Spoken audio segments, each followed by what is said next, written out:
Tony Award winner and three-time Grammy nominee. Melba Moore is the author of the Amazon Books memoir, This Is It, Marvelous and Getting Better.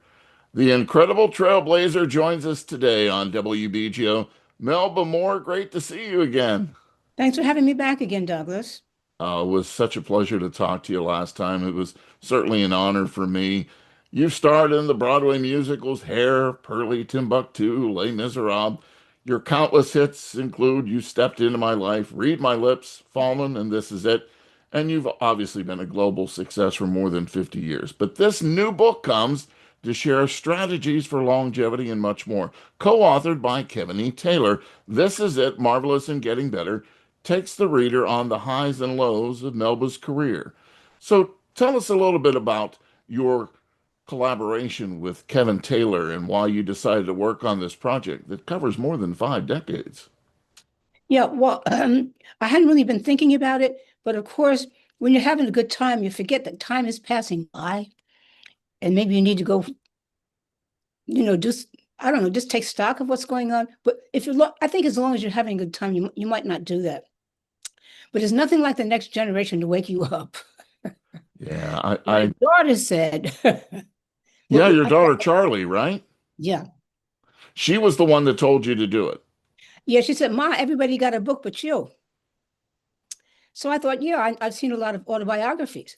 So I said, okay, well, let's do an autobiography. So once we got a team together, which included Angelo Ellerby, my publicist, he got me Kevin Taylor. And Kevin, he's a specialist in that area. So he explained to me it probably would be better if I started with a memoir, because you're not trying to cover your whole life. Let me start small. So that's the reason why we did it with the memoir. And then Kevin further showed me you have to put it in some kind of order. You can't just say, well, I was born here and then go to the end. Yeah, I would have done. that's not the way. But you could have actually done that, but that's not the best way to tell your story. You know, the beauty of doing a video interview with you, Melba, is behind you we see some medals that are hanging over some photos. Can you tell us a little bit about that? Let me see if I can reach some here. This one is with Miss Dionne Warwick and Bobby Brown, and you can't see her head, her whole face, but it's Debbie Allen directing us in the video for Lift Every Voice and Sing, which was star-studded. It had so many stars, I can't remember them all right now. Up here, I'm going to have to try to get up and see if I can put this in view, because I have a medal of, this is the President's Medal for Volunteer Service Award. But under it, I'm sitting at the table and Miss Bette Midler is looking down saying hello to me. Love These it. are so fun, right? I love So it. here, I'm with Senator, I have another medal for community service. And this here is Senator Doyle. But here is Moses over here. That's Charlton Heston. And down here, I'm kind of cheek to cheek with Ted Kennedy under another medal. Those medals are just part of a wonderful career for Melba Moore. I mentioned a trailblazer. I know when you and I spoke back in 2023, we talked a lot about, um, when you look back at your career, you never really thought about so much being a trailblazer. You just did what you had to do to succeed, right? And sometimes survive. Yeah. Yeah, and finding out, getting into some areas that are very, very fabulous, but you're not trained for. You are doing things they're training you on the job, as it were, for almost everything, and you're just trying to survive. But I feel like I've been very, very blessed to be in some of these situations because I didn't have any clue of what I was doing. So I guess the book, at Kevin's suggestion, is kind of centered on what are some of these ups and downs. And if you got a Tony Award and you just were in the Broadway musical Hair, people will automatically assume that they didn't know that you were a trained actor, that you at least knew how to audition. So it makes an interesting story, it seems to some people, as to actually how it actually happened. Before we get to all the successes, What's the one story that kind of makes you cringe that you had to tell? The story of getting evicted, losing my family, losing my daughter, losing my career, and coming back and how, well, it feels good to tell how people helped me to get back. But as to how it all happened and how it felt and what I went through, I can't really tell you some of the horrible things that happened. It would take away from the joy of the successes. There's so much. So I kind of let you know that it was pretty devastating. And it went on for a pretty long period of time. And here I am to survive it. But those are the stories I think that are the most impactful. They mean the most to you and they mean the most to the reader because they realize that it's not all what they've seen, even though they saw some some pretty bad things. Because I had to go on television to actually save myself and go to the media and actually have them help me tell my story because of the lies that were out there. So they know some of it, but some of it is just it's heart wrenching, and I didn't want the book to be that. How do you look at the media knowing that? I mean, when when you talk about how people may have perceived certain things that happened to you that you want to take control of that narrative. So how do you look at the media these days? I don't know about these days, but those days they saved my life because a lot of this happened over a long period of time, and my career had eroded so badly. I wouldn't have had the celebrity status to come onto a show and ask for an interview. I would have been coming on to promote a hit product. So many of them did me a favor and let me tell my story. So once they saw what the facts were, actually to help me to survive it, and so that I wouldn't wind up in some alley somewhere because of gossip that was out, and there was nobody to speak against it or come out. I mean, how do you come onto television and tell some of the things I did, whether it was true or not? But it really saved me from the underhanded, under the radar gossip that people thought was true. So I love the media. From Harlem to the Hollywood Walk of Fame, and before we talked last time, you were just about ready to receive that Walk of Fame recognition. I mentioned Broadway pioneer. You won a Tony Award for Pearlie in 1970 and starred in Hair, later becoming the first black actress to replace a white actress in a starring role and the first black woman to play Fantine in Les Mis. Les Mis is one of my top favorites when it comes to musicals. For you, Fantine is such a tragic character. Take us back to the moment when you knew you were going to play this, and what memories do you have of playing Fantine? Well, a plan Fontaine was, first of all, I was trying to file papers in the court to try to get custody of my daughter. It was in the middle of one of I had become homeless. I had someplace to stay by then, but I was in Florida trying to get myself back on key here, get some work. And the talent coordinator for the musical Les Mis happened to see me and put me in Les Mis. So I had a friend there and trying to get my life back. But it was a perfect time for me to do a tragic role. I Hmm. had no problem playing Fantine Hmm. because at that time I still didn't know where my daughter was. Yeah. Hmm. And now this wonderful relationship has developed with Charlie. You mentioned it when we talked last time, but uh, she is truly an inspiration for you, is she not? Well, absolutely. First of all, because when I'm talking about not knowing where my daughter was, I'm really talking about the fracture of the family. That for our immediate family was her father, myself, and I. It was absolutely disastrous, and she suffered tremendously so. And I, I, I won't go into how I got her back, but I did eventually get her back. I was on a play on the a gospel play on the road. She came out and she was there with me, and she saw a bunch of people who were actually saved because we hadn't experienced that before. I had become saved too in a whole another situation. And when I got plunked out of where I was in all this disaster, I got plunked into this gospel play with all these church people who were really saved. And they lived that life, and she got plunked into that. And that's how we got to see each other for the first time again and develop our relationship over again. So it was really under the mantle of Christ, literally in my work, and her getting to meet some new different types of artists. I won't say entertainers because they don't call themselves, or we don't call ourselves entertainers when it's gospel or when it's sacred.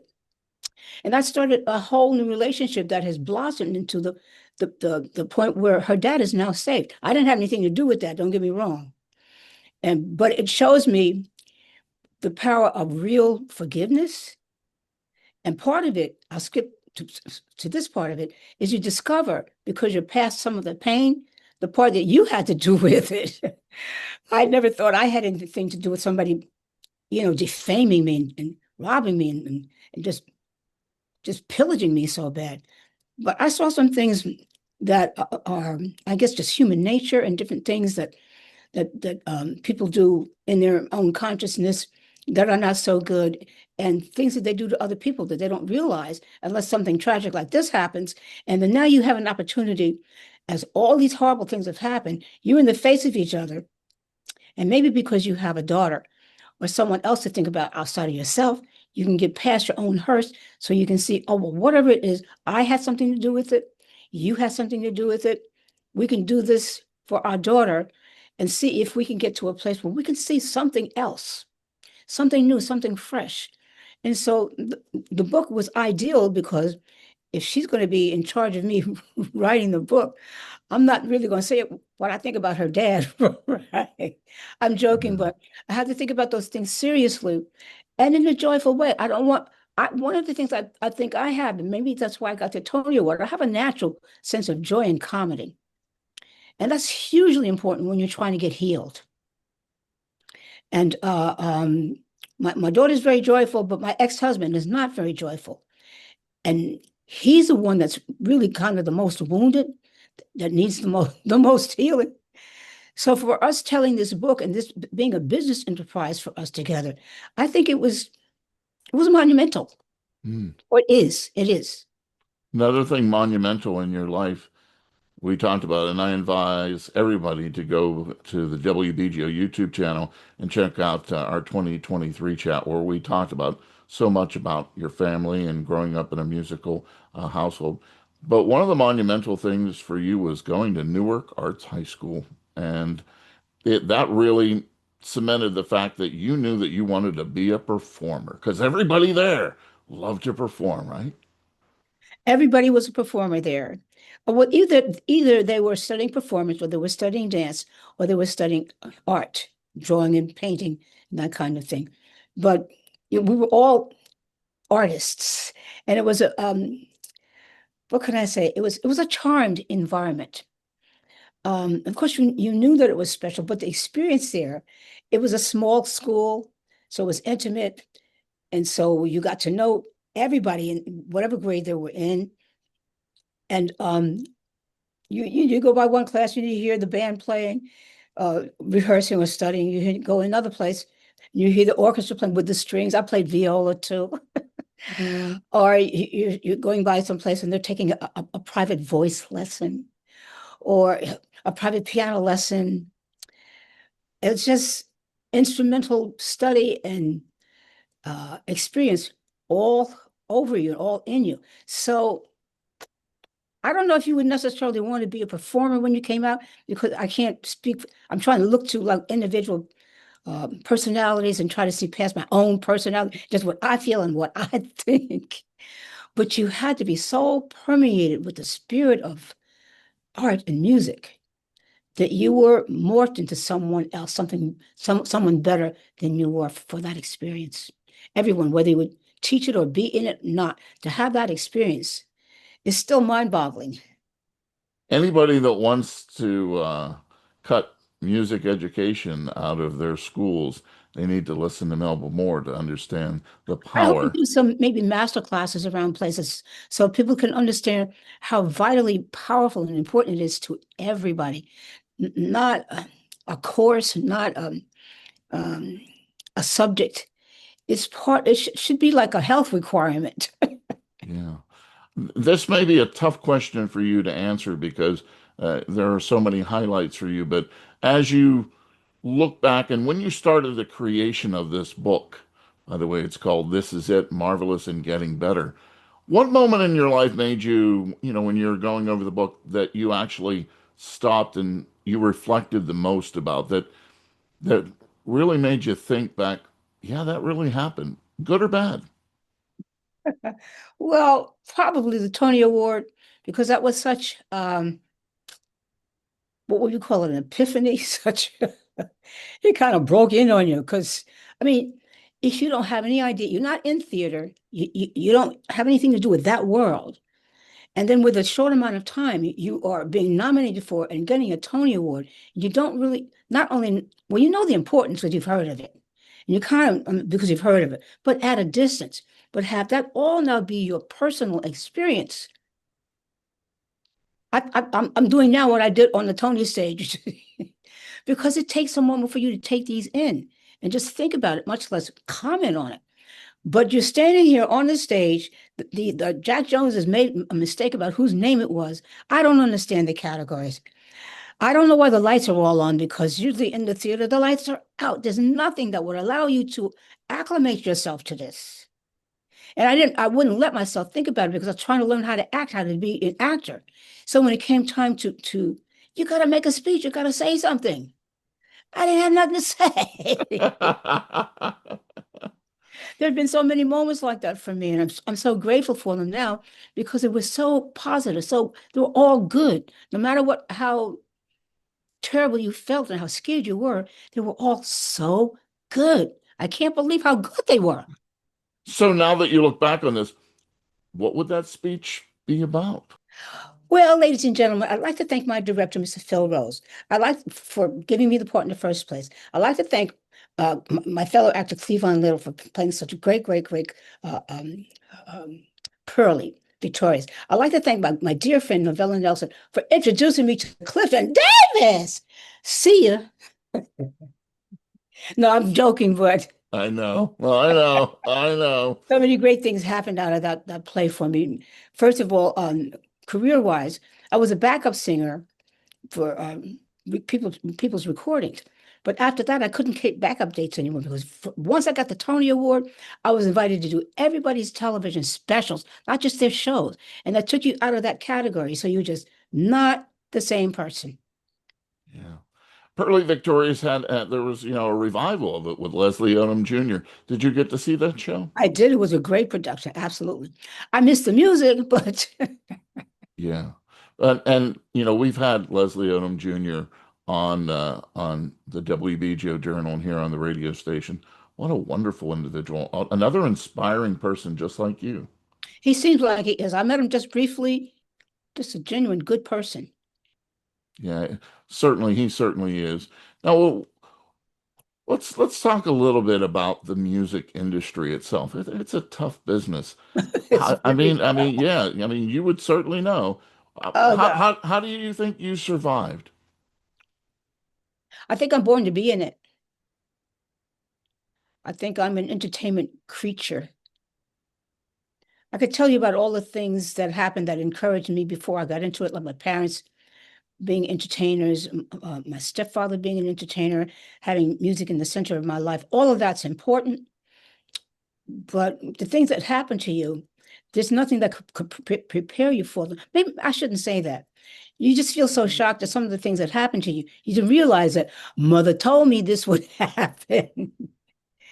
And somehow I know before I went into it and stopped teaching public school music that an awareness that these things could happen to me was there. And so when they did happen, I think I was already in a place of, okay, well, what can we do now? That was the first question I'm sure I always ask. How do you survive? You got to make a living. Is it, could I possibly find something to do so I could still stay in the industry? Because you know that you for many reasons, may not necessarily be allowed the privilege of being an artist anymore. You've seen it happen to many people. And so you just keep trying. And each time I say I'm born to be in it, because each time, most of the time, I had no clue what to do to get out of it, but somebody came to my aid. Do you know what the best thing about Melba Moore is? Other people, It's the fact that you're still performing, Melba. oh, yeah, that's pretty phenomenal. Yeah. That's But but wonderful. but, but what do you mean? What I mean is, this isn't like you're writing a book and it's like, oh, it's in the past. People can still come to see Melba Moore and hear you perform these wonderful tunes that they've come to know. So this That's isn't like, a look back. You're still no, going ahead. You're no, still going no. forward. We're still in the middle of the mess. Absolutely. And what kind of shows do you have coming up that people might want to know about? Well, the first one we have is on February 1st at the South Orange Performing Arts Center in South Orange, New Jersey, where my guest star is Mr. Jeff Redd. That's the first full concert we're having. It is going to be basically an R&B show. Nice R&B. I'm saying that because I have a few different kinds of shows that I kind of focus on. Sometimes I might really focus strongly on my theater background, like I did at 54 Below. And sometimes I do just a combination of songs that I love, that I think people will love, and combination of R&B and well, the other types of music that, well, theater. R&B and theater is usually the combination that I usually have, but it's going to be primarily R&B this time. Jeff Redd, I just saw him last week.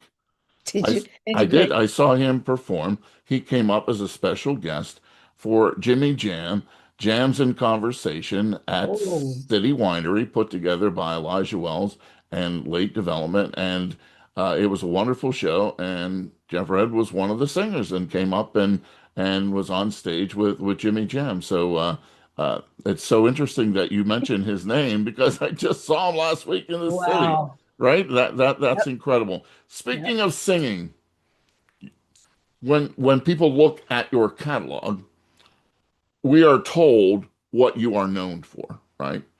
What is the song that you would like people to say, that's Melba Moore at her finest? Well, definitely Vem McCoy's Lean on Me is one of them. It may seem like a simple, just dance song, but love's coming at you. And it is a simple dance song, but it's constructed in such a way that it's just infectious. I really appreciate songs that people call hits because there's a genius in the way they're constructed, and they pick what they want. Well, maybe the industry picks what's going to go on the charts and first, but if they last, it's because people want them to be. And also, maybe primarily, is You Stepped Into My Life. Yeah. I mean, you have so many to pick. That can't be an easy question to answer too. Is there any more Broadway in Melba Moore? Oh, absolutely. And me, I'm working on some things that may turn into Broadway, but I want to first tour them and get the kinks out and see what's going to be that I'm working on. But then there are a couple of film projects that other people are doing that they're going to invite me to be a part of that I think are going to be massive. So I'm happy to just have a featured role in those while I'm waiting to go back to Broadway.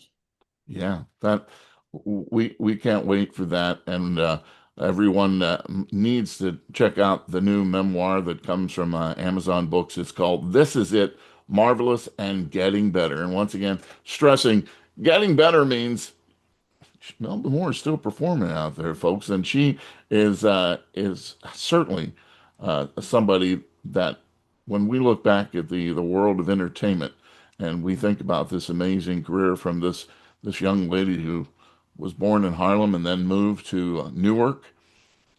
Wow, what a career! And we thank you for all these amazing performances. Montclair State, BA in music. And Right. as I mentioned, Newark Arts High School. You are New Jersey and New York through and through. The great Melba Moore. Thanks for joining us again today on WBGO. God bless you, Douglas.